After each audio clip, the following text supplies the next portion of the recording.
Oregon is the number 3 team in the preseason AP poll, and history says that that bodes well.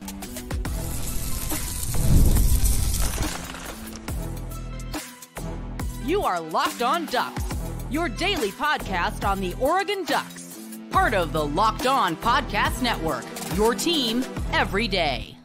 Yes, it is that time once again for Locked On Ducks. I'm your host, Spencer McLaughlin. Thank you so much for making this your first listen or your first view of the day. Part of the Locked On Podcast Network, your team every day and your number one source to stay up to date with the Ducks, which is why, if you have not already, please like, comment, subscribe, rate, and review wherever you listen to or watch the show, which today is brought to you by our friends at FanDuel. Make every moment more. This summer, FanDuel's hooking up all customers with a boost or a bonus daily, and college football is right around the corner. That's right, there's something for everyone every day, all summer long and beyond. Visit FanDuel.com to get started. The 2026 recruiting efforts are picking up. That's a good sign. We'll talk about Kodi Greene later. And is Oregon's 30-point streak offensively going to continue? Bonus points if you can name, please be honest, the last time Oregon did not score 30 points in a football game. But Oregon comes in to the official AP poll. This is not a projection. This is not the coaches poll. This is the Associated Press poll, which influences but does not directly correlate to the college football playoff poll that comes out later in the season. And Oregon is the preseason number 3 team in the country. Georgia first, Ohio State second. They did have one Oregon first place vote. That is from Brett McMurphy of the Action Network. Shout out to Brett.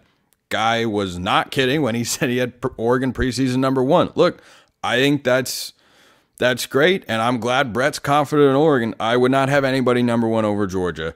I think you can readily justify far more easily putting Oregon as the preseason number 2 team in the country over Ohio State. I think you could make a case for Texas to be above Oregon. I don't know about Alabama, which is a crazy thing to say. They just have a lot of turnover and a lot of newness there, but I do anticipate Alabama winning a lot of football games this season. But the reason this bodes well for Oregon is, call it fan mystique, call it lore, history, superstition, whatever you want to call it. But I did a little deep dive into Oregon's past preseason rankings. The last time Oregon was ranked this high in the preseason AP poll, drumroll please, they made the national championship game in 2014. They were the preseason number 3 team then, and they ended up being the number 3 team going to the college football playoff, playing 2-seed Florida State, and we all know what happened from there. And they wound up playing their opponent on October 12th, Ohio State, who I'm going to talk about in just a moment. The previous time they were the preseason number 3 was the season before, 2013, which started off incredible, and then there were some stumbles late. Mariota got hurt is essentially what happened, and then the offense was not the same. There was one other time in which Oregon was the preseason number 3 team in the country, and yes, I'm down the tinfoil fan superstitious rabbit hole. I don't know if I'm superstitious. I'm just kidding. I'm very superstitious. In 2011, Oregon won the Pac-12, as they did in the 2014 season, and RIP, and they went on to win the Rose Bowl. So in 2 of the 3 years ever that Oregon's been the preseason number 3 team in the country, they go on to win the Rose Bowl. Just saying. Just saying. Now, is Oregon capable of doing that? Yes, of course. That's why they have that particular ranking. But the interesting thing about these rankings is the Ohio State game, because a lot of Oregon fans have asked me before, hey, is Oregon-Ohio State going to be college game day? It certainly could. There are other contenders. Red River, for instance, is that same day. Now, the following week is, I believe, is Texas and Georgia, and that's going to be a huge game to highlight the new realigned conferences. And that's part of the reason I feel really confident that Oregon-Ohio State is going to be game day, because if you're the college football world, the powers that be, television networks, whoever, and you've contributed to all this realignment to put Oregon in the Big Ten and Texas and Oklahoma in the SEC and all the other moves that have taken place, you kind of want to highlight those games in their first season. So will they put Texas on game day in back-to-back weeks? Highly unlikely.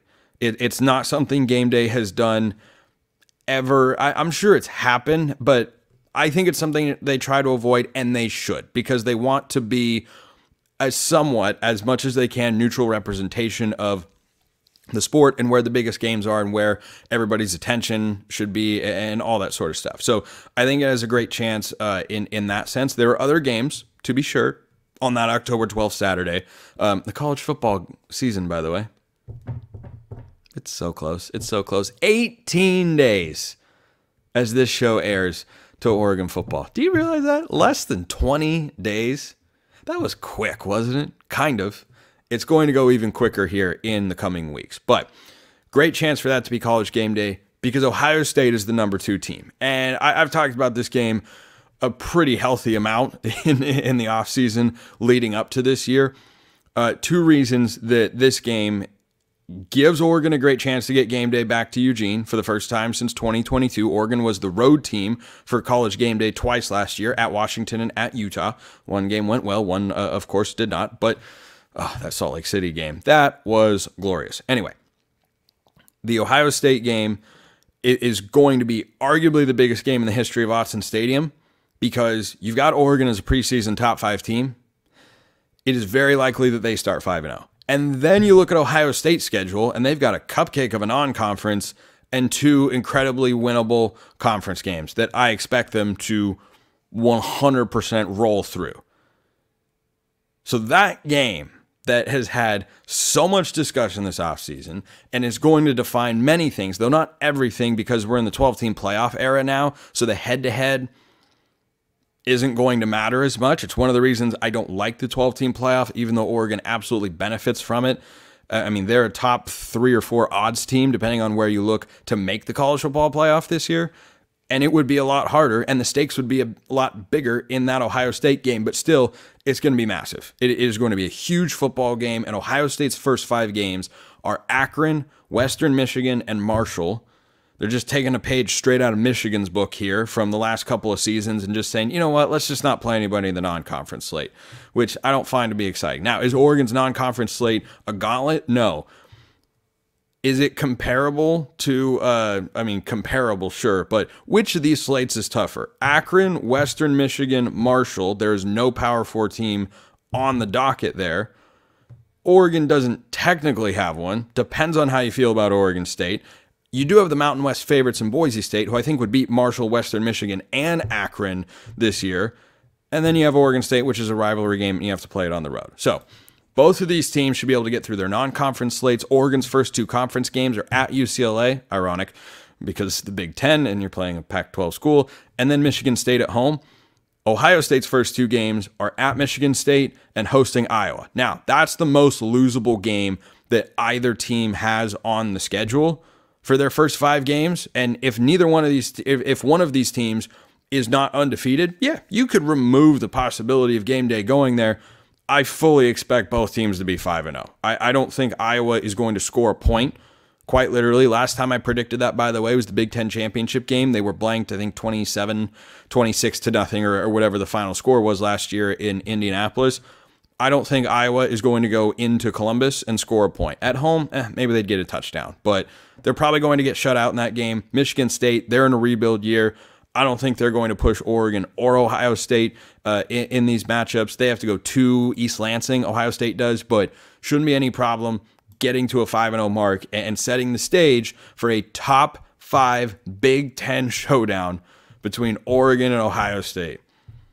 Even in the 12-team playoff, that's going to have a big feel to it. Big feel. It's an expensive game to go to. It is a much hype game, and there is a lot of reason for it. And this is only adding fuel to the fire. So I love where Oregon's ranked, and if history is any indicator, there's about a 66% chance that Oregon wins the Rose Bowl this year. And well, that would be great because that means they've won at least 1, if not 2 college football playoff games. And, we can dive into all that later. But let me know your thoughts in the YouTube comments or hit me up on X, formerly known as Twitter. Oregon recruiting has not kicked up again yet in 2025, though I expect it to again before the season starts, at least with a little bit more juice. It's been a little quiet over the last several days, but they are already recruiting 2026. That's the way that recruiting works. And they might have gotten a future starting left tackle. That's coming up next. But coming up first is FanDuel. I love sports. I love them so much that I never want them to stop. But right now they kind of have. You've got Major League Baseball, which they of course have over there at FanDuel. And college football is looming. But if the sports aren't sportsing like you want them to, you just go over to FanDuel, which lets you dream up bets anytime that you are in the mood. This summer, FanDuel's hooking up all customers with a boost or a bonus daily. There is something for everyone every day, all summer long. If you think Oregon is going to beat Ohio State and they're back to a 1-point favorite, it fluctuated back and forth, you may go bet that at FanDuel. Or Oregon is a 19.5-point favorite against Washington. That's a big line. I'm going to talk about that next week on the show. You can bet them as a 3.5-point favorite at Michigan. Whatever you want. Their win total, conference title odds, national title odds, Dylan Gabriel Heisman odds. It's all over there. Head over to FanDuel.com. Start making the most out of your summer if you haven't already. FanDuel, official sports betting partner of Major League Baseball.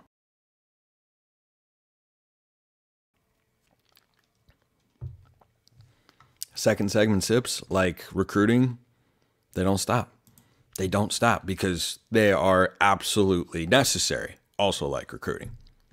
So Oregon's got their latest 2026 recruitment here, and I think Kodi Greene is absolutely capable of being a starting left tackle by his second year. Is that projecting out to 2027? Yes. Could he be a guy that starts in 2026 as a true freshman? Absolutely. I think this is a great place for Oregon to be at with their early jump start on the 2026 cycle. And if you go back to this time last year, they had an early jump start on 2025, which I have talked about at different points over the last couple months as being a top 5 class, the best class in program history, or the number 1 class in the country. These sorts of efforts, they have to start early. Some people might say it's ridiculous to talk about this, that, and the other thing, but the staff is recruiting well. So Kodi Greene, 6'6", 285 pounds, which is a little bit lighter, I think, than you are going to need to be by the time he gets to high school. Good news is he is going to play his junior season this year, not his senior season, his junior season. So he's got some time, and he comes from, another drumroll please, Mater Dei High School. What do you know? Have you heard of that one before, Duck fans? Have you heard Mater Dei High School to Oregon as a connection? Because here we are again, Groundhog's Day, but in the best way possible. He is a top 40 player in the class of 2026 right now. He's a top 10 offensive tackle. This is a position group that you always want to recruit at a high level. You can never have too many offensive linemen in any recruiting class, quite frankly, because depth can be really important, and you need 5 guys that can play, and there aren't that many other positions. Well, really, you need 6 or 7. That's what Oregon's had the last couple of years. But he's the first offensive tackle and the second lineman. There's Tony Cumberland, the 5-star defensive lineman, committed as well. And he's the 4th overall commit in the class of 2026. And I always marvel at how crazy it is that you haven't finished up the 2025 class. You still have several months to go. You're trying to get in touch with certain players, some of whom I'm going to talk about here in just a moment.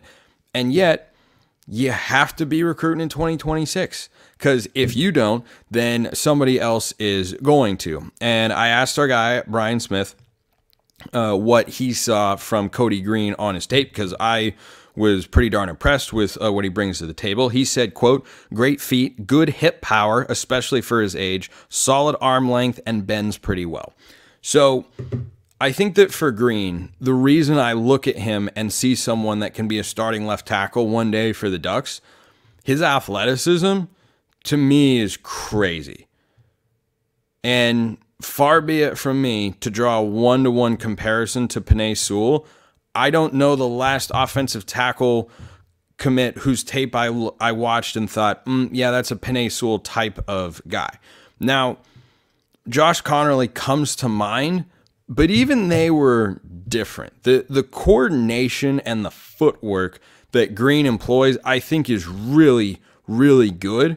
And the way that he doesn't just throw his weight around, but he knows how to generate the most amount of power, he's a crazy good athlete. Crazy, crazy good athlete. And he has a composite score on 24/7 Sports of .9773. Penei Sewell's was .9709. Now, Penei, by the time he really started playing tackle at Oregon, was about 40-ish pounds heavier than Kodi Greene is right now. But this is a guy who was looking at several other high-profile schools. I believe LSU was in the mix, and there were, I'm just double-checking real quick.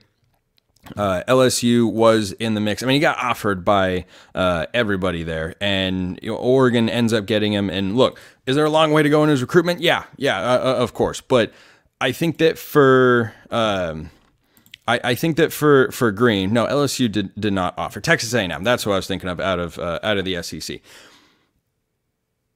There's a long way to go in his recruitment, and it's really easy to disregard a name like this who isn't going to come to campus for a couple of years. But if you think about what that 2026 class is already looking like, they've got a quarterback, Jonas Williams. They've got Tredarian Ball, the running back, who is also a deadly pass catcher. 2024 five-star receiver Gatlin Bear is on a 2-year mission this year and next year, so he comes in 2026. Got to keep loading up recruiting classes, and Kodi Greene along the offensive line is a really, really good starting point. USC was also, of course, in the mix because it's a Mater Dei guy, and once again, Oregon beats out USC for Mater Dei. You make of that whatever you would like. But really nice pickup for the Ducks on the trail. Great work by Malik Terry, and I hope they're able to keep that guy committed. But back to the mailbag here and questions about this 2025 recruiting class.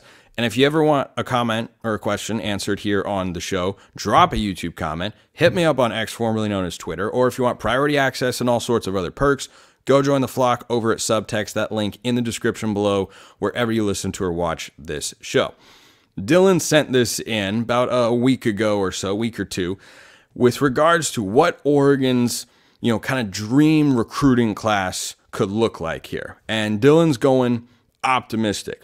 Keep everyone we have committed. Well, Isaiah Mosey flipped to Nebraska. As I talked about yesterday on the show, Oregon's wide receiver room is still in a really, really strong position. So I think they're going to be okay there. Keep everyone we have committed. Land McNutt.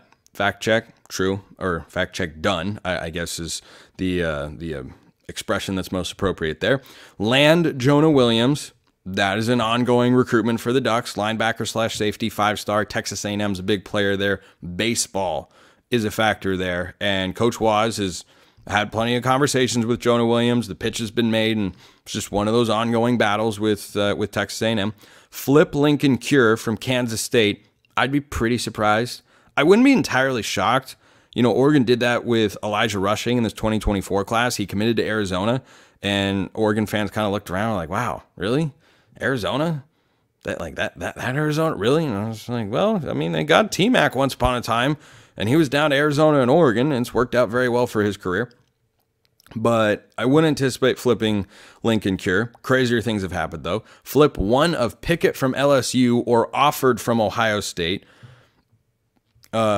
Low and 4-star defensive tackle, 3-star defensive tackle, couple other low-end 4-stars or surprise flips on signing day that are higher-end 4-stars, and land Terry. That's Michael Terry III, the 5-star athlete. So that's a pretty extensive wish list. I don't think Dylan is expecting, at least Dylan, I hope you're not expecting Oregon to make all of those moves. Of course, Trey McNutt, you can cross that one off of the list.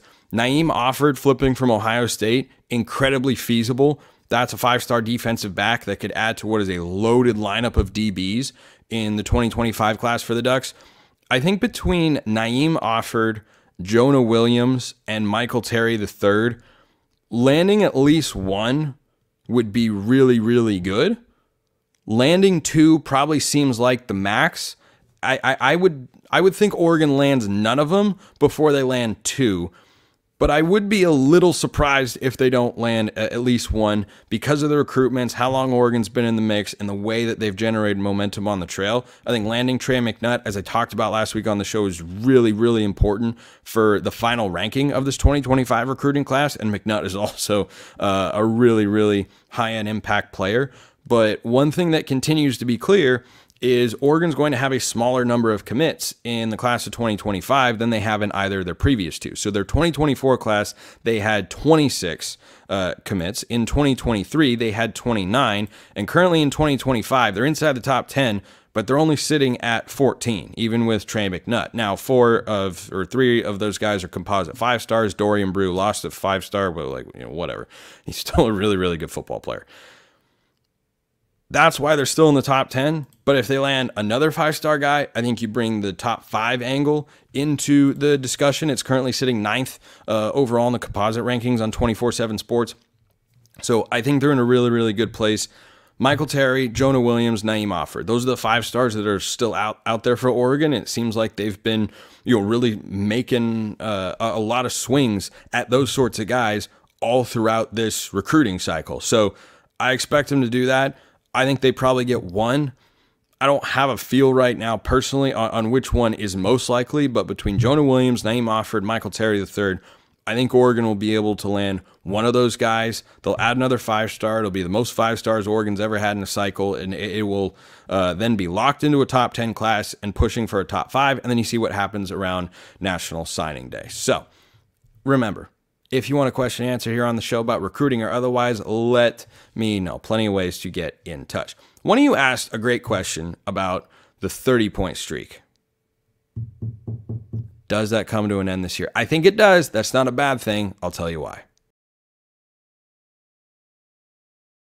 After, of course, I tell you about eBay Motors. Passion, drive, and patience. The formula for winning championships is also what keeps your ride or die alive. eBay Motors has everything you need to maintain your vehicle and level it up to peak performance. They have superchargers, roof racks, exhaust kits, LED headlights, all that and more. Whether you're into speed, power, or style, eBay Motors has you covered. With over 122 million parts for your number one ride or die, you'll always find exactly what you're looking for. And with eBay Guaranteed Fit, your part is guaranteed to fit your ride every time or your money back. Because with eBay Motors, you're burning rubber, not cash.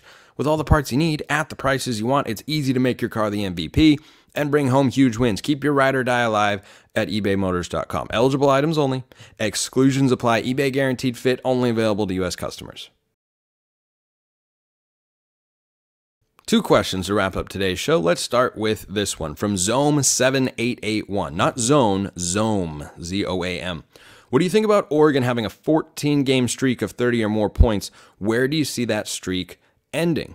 I raised this question earlier in today's show. If you've been thinking, don't know the answer, it was in the Dan Lanning era. There have been a couple games, 3, I believe, total, in which Oregon has failed to score 30 points. The last one was a victory, and it was in the 2022 Holiday Bowl against North Carolina, 28-27, the final. Camden Lewis, doing right off the upright and through for the game-winning extra point after Bo Nix to Chase Cota on 4th and 2 for the touchdown. But where do I see that streak ending? The Ohio State game.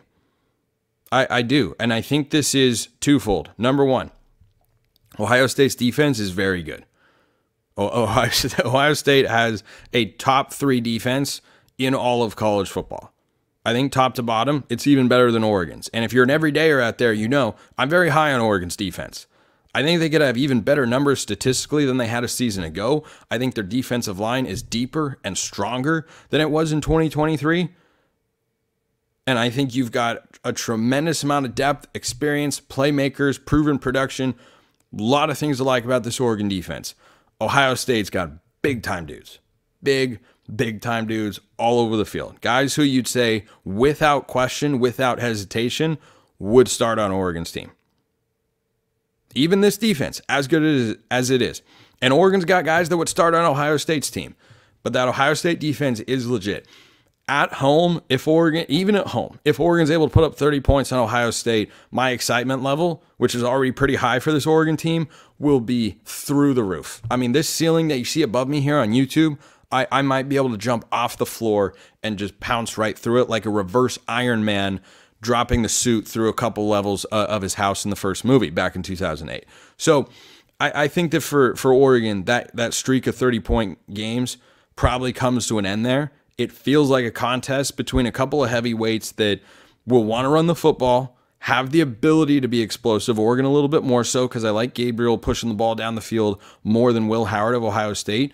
But Ryan Day and Chip Kelly are not shy about the fact that they want to run the football. And Oregon has got the better quarterback in the game. They're still going to be able to run the football. It's just going to be hard. It's just going to be really, really hard to move the ball down the field and score points. And that game just feels to me like a prize fight between two teams that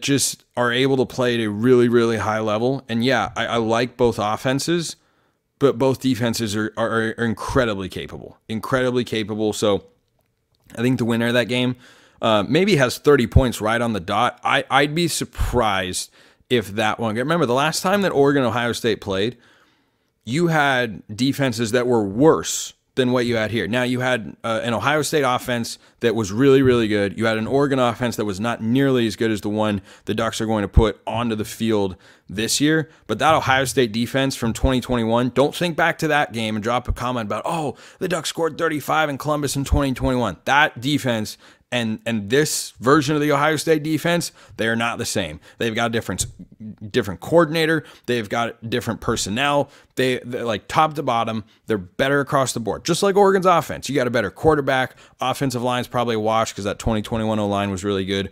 Receivers, way better. Like, it's the Oregon offense is much better, but that Ohio State defense is significantly better.